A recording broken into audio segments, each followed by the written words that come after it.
번째로 탄성 충돌인데, 비탄성 충돌은 운동량 보존만 잘 적용하면 되고, 탄성 충돌은 운동 에너지까지 보존이 돼야 되니까 그걸 이제 고려를 해야겠죠. 왼쪽 그림이 1차원 정면 탄성 충돌을 보여주고, 충돌한 후에는 뭐 M1은 M1대로, M2는 M2대로 운동을 하겠죠. 그래서 이제 충돌 전에 이렇게 M1이 V1i라는 속도로, M2는 V2i로 진행하다가 나중 속도가 V1f, V2f가 된 겁니다. 이렇게 됐을 때 여기 이제 첫 번째 식이 운동량 보존 법칙이에요. 그래서 왼쪽이 충돌 전, 오른쪽이 충돌 후. 이거는 앞에서 그냥 일반적으로 봤던 그거와 똑같죠. 충돌 후에는 따로따로 움직이니까 이렇게 M1V1 그리고 M2V2F 이렇게 이제 써주면 되는 거고, 그리고 아래에 있는 식은 이 식은 운동 에너지죠. 충돌 전에 M1의 운동 에너지, 여기 M2의 운동 에너지, 그리고 충돌 후에 운동 에너지, 충돌 후에 운동 에너지 이렇게 이제 식을 만들어주면 되고, 여기서 주어져 있는 값들이 있으면 다 대입해서 또 문제에서 구하라는 값이 있으면 구해내면 되겠죠. 그런데 이 식을 이제 일반식으로 한번 써보는 겁니다. 이거를. 근데 형태가 어떻게 하냐면, 지금 이 경우에는 이 항의 이 식의 왼쪽 항이 전, 오른쪽 항이 충돌 후 이렇게 되어 있는데, 이걸 조금 변형을 시켜서 왼쪽 항의 좌변에는 M1V1에 대한 식을 써주는 겁니다. 얘를 이쪽으로 이항해야겠지. 오른쪽 항에는 M2에 대한 식만 쓰는 거예요. 이거를 오른쪽으로 이항하면 되겠죠. 왼쪽도 마찬가지, 아래식도 마찬가지입니다. 1번 항을 왼쪽 좌변으로, 2번 M2에 관련 항을 우변으로 이항을 시켜줘요. 그래 놓고 양변에는 아래는 이 식 곱해줍니다. 2분의 1씩 다 있으니까. 그래서 식을 좀 변형을 시키면 이렇게 되겠죠. 이게 1번 입자, 오른쪽이 2번 입자. 그리고 제곱차로 되어 있으니까 이걸 인수분해합니다. 합차의 곱으로, 제곱차는 합차 곱으로 인수분해할 수 있고, 위에 맨 첫 번째 식에서 1번식, 2번식 이렇게 이제 식을 쓸 수 있겠죠. 이건 이제 첫 번째 식에서 온 거고, 이게 이제 두 번째 식에서 이렇게 온 내용이 될 겁니다. 그러면 이것도 이제 이게 좌변이고, 이것도 좌변이잖아요. 이것도 좌변은 좌변끼리 나눠주세요. 우변은 우변끼리 나눠주고. 그러면 여기 나누기 표시만 이렇게 해주면 이렇게 되죠. 요거 분의 이거는, 그죠? 좌변은 요거 분의 요거 우변 되겠죠. 이렇게. 그럼 이거 나눠줄 수 있잖아요. 이렇게 나누기가 되겠지. 우변도 분모 분자 똑같은 게 있으니까 이렇게 나눠지겠죠. 그럼 남는 건 요거하고 요거만 남지. 그죠? 그 식을 여기 쓴 거예요. 이렇게. 그래서 이제 다시 왼편에는 I 충돌 전에 대한 식을 이렇게 바꿔주고, 오른편에는 F를 오른편으로 보내는 거죠. 그래서 이렇게 이제 식을 바꿔주면 15번 식과 같이 나오게 됩니다. 어렵지 않겠죠? 그래 놓고 보니까 이게 왼편에 1번 입자의 속도 빼기 2번 입자의 속도지. 1번 빼기 2번. 오른편도 마찬가지예요. 1번 입자의 속도 빼기 2번 입자의 속도. 그런데 여기 이제 마이너스가 이렇게 붙어 있습니다. 상대 속도를 나타내요. 이게 바로 상대 속도입니다. 우리가 앞에서 이제 자세히는 하지 않았지만, 상대 속도라고 하는 건, 여기서의 이제 상대 속도는 2번 입자가 본 1번 입자의 속도라는 얘기입니다. 2번을 빼줬잖아. 2번 입자의 속도를. 그럼 2번에서 본 1번 입자의 속도가 계산이 되는 거고, 오른쪽 편도 마찬가지죠. 그런데 충돌 전에 이 상대 속도하고 충돌 후의 상대 속도는 방향이 반대다, 이런 얘기입니다. 방향이. 매우 당연한 거죠. 당연한 거야. 이러면 이게 안 되면 충돌이 안 되는 거지. 충돌하기 전에는 가까이 오다가 충돌한 후에는 멀어져야 되잖아, 그죠? 예. 그런 의미입니다. 이 의미가 상대 속도의 부호가 바뀌었다는 건 가까워지다 멀어졌다 이런 얘기예요. 그런데 그 속력이 같은 거지. 가까워지는 속력, 멀어지는 속력이 같다. 2번이 1번을 본 속력은 2번이 1번을 본 속력과 같은데 방향이 반대다. 이렇게 이제 해석을 한 겁니다. 뭐 지극히 당연한 거예요. 그죠? 그게 충돌이니까. 그럼 요 식을 잘 써먹으면 이게 뭐 하려고 하는 거냐면, 자, 탄성 충돌 얘기가 나오면 이게 두 개의 식을 써야 되거든. 운동량 보존과 운동 에너지 보존. 에너지 보존을 쓰려면 이게 제곱을 이렇게 다 해야 돼요. 근데 숫자로 주어지면 제곱하기 쉽지만 이게 어떤 관계식으로 주어지면 제곱하면 식이 막 항이 늘어나잖아. 그러면 차라리 이 식을 쓰지 말고 11번식을 쓰지 말고 15번식을 써도 된다는 얘기입니다. 그 결과가 같은 거니까 둘 사이에서 나온 거기 때문에. 그래서 10번식과 15번식만 가지고도 문제를 다 풀 수 있다 이런 얘기예요. 이 안에 바로 운동 에너지 보존과 운동량 보존이 이 안에 다 들어있다 이런 얘기입니다. 예제를 좀 봐야지만 이해가 되겠죠. 예제 6번 문제를 볼 텐데, 여기 용수철이 달려있는 물체가 용수철의 질량은 무시합니다. 이렇게 되면 이 두 물체의 이 속도의 운동 에너지가 여기 포텐셜 에너지에 저장됐다가 다시 용수철이 늘어나면서 에너지가 다시 복원이 되겠죠.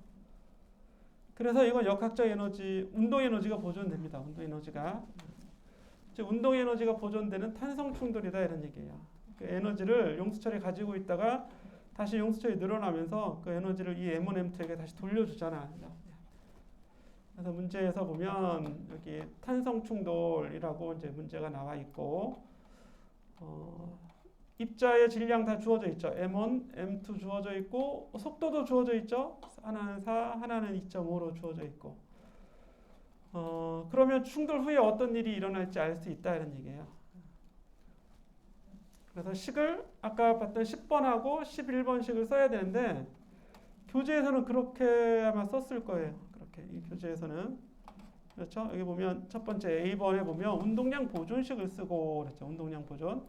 M1, V1, I, M2, V2, I. 그러면 충돌 전에 운동량이 합이죠. 충돌 전에 운동량이 합. 오른쪽은 충돌 후에 운동량의 합. 이렇게 되죠. 그죠? 이래놓고 우리가 이제 구하고자 하는 건 V2F나 V1F를 구하고자 하는 거예요. 여기다 놓으니까 V2F가 구해지네요. 그죠? 다 주어져 있는 값을 써놓으면 나중 속도가 이렇게 구해진다 이런 얘기입니다. 물론 이때는 나중 속도가 아니라 이건 충돌하는 중간이죠. B번 그림은 충돌하는 중간. 중간에 에너지가 속도가 얘는 사이였다가 이제 충돌을 시작하니까 속도가 줄어들었어요. 충돌 후가 아닙니다. 이거는 충돌하는 중간. 그렇죠? 그러면 이때 V2F도 구할 수 있다. 운동량 보존 법칙을 쓰면 V2F 구할 수 있어요. 그래서 이제 나온 게 이제 2번 여기 A번 문제가 되는 거고, B번 문제는 용수철이 압축되는 최대 거리. 근데 이게 사실은 문제가 덜 나왔네요. C가 있어요. C가 여기 C가 있어야 되는데 C가 없어. 네, 용수철이 압축되는 최대 거리는 어떻게 구해요? 자, 에너지 보존 법칙을 이용하면 되겠지. 압축이 되면 순간 정지합니다. 그렇죠? 압축이 되면 순간 정지. 그래서 운동 에너지 용수철이 X만큼 압축될 때 포텐셜 에너지가 저장되는 거죠. 순간 정지가 아니다. 그죠? 운동하고 있는 거지. 운동하고 있어요. 근데 이 B번의 문제는 이게 최대 압축되는 길이를 구하라 이런 얘기입니다. 그럼 처음에는 압축이 안 돼 있었잖아. 그랬다가 이제 최대로 압축이 되는데 이때 용수철 상수가 주어져 있어요. KX 제곱 2분의 1 KX 제곱 포텐셜 에너지에 넣어서 구해줘야겠죠.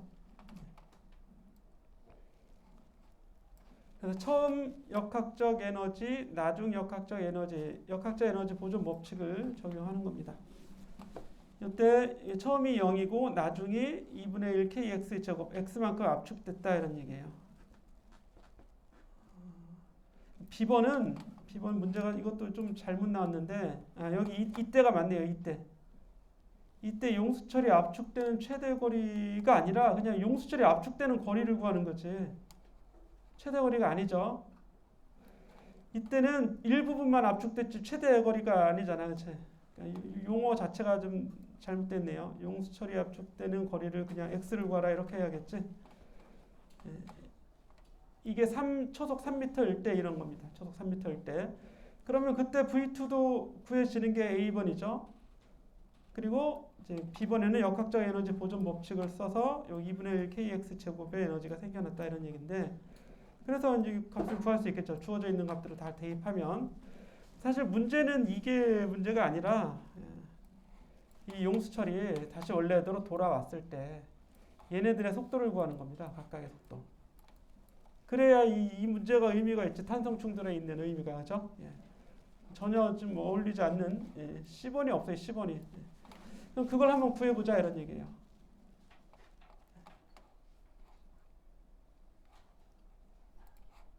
그럼 여기 C를 만들어 놓고, 그죠? C를 만들어 놓고 실제 이 압축되는 최대 거리 구하면 되겠죠. 요거만 딱 가지고 C. 압축되는 최대 거리를 구할 게 아니라 그게 아니라 어떻게 돼야 돼?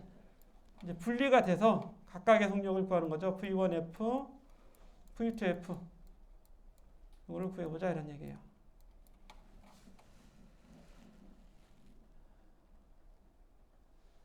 질량이 1.6. 이게 소수점에 나와서 좀 불편하긴 할 텐데 그래도 뭐 그냥 해봐야지 뭐. 그렇죠?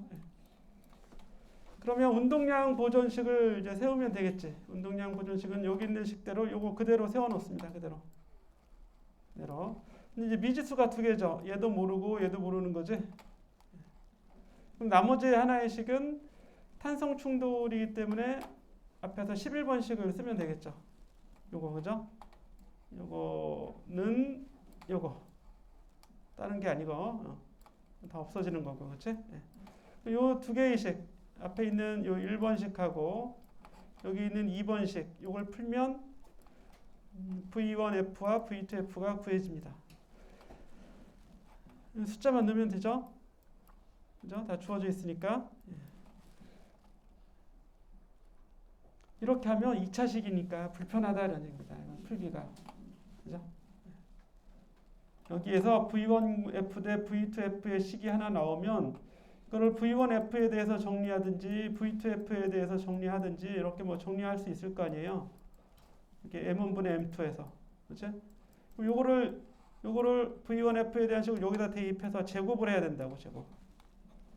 그래서 풀 수도 있고, 다른 방법은 아까 봤던 15번식 있죠? 이게 15번식. 얘를 이용하는 겁니다. 이걸 이용하면 두 개의 식을 가지고 풀 수 있겠죠. 여러분들이 한번 지금 풀어보세요. 15번식하고 여기 1번식 가지고 이 문제의 충돌이 끝난 다음에 각각의 물체의 속도를 한번 구해보세요. 연습장 꺼내서 해보세요.